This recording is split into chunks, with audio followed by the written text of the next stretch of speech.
Next we'll study about the VDR.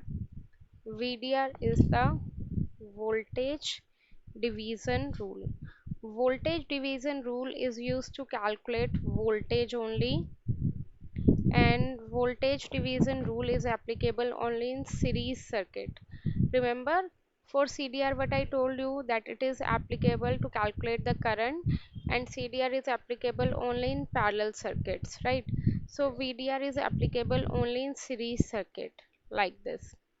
If we are having voltage source and all the resistance must be connected in series, okay, this is the total voltage V.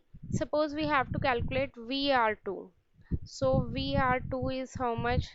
The formula for the VR2 is total voltage multiplied by the resistance in which we need to calculate voltage, that is R2, divided by sum of resistor which are connected in series.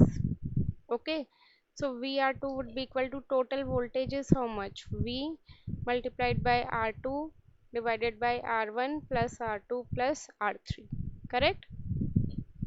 Similarly, VR1, that is the voltage across R1, is how much? Total voltage multiplied by the R1 divided by R1 plus R2 plus R3. Okay.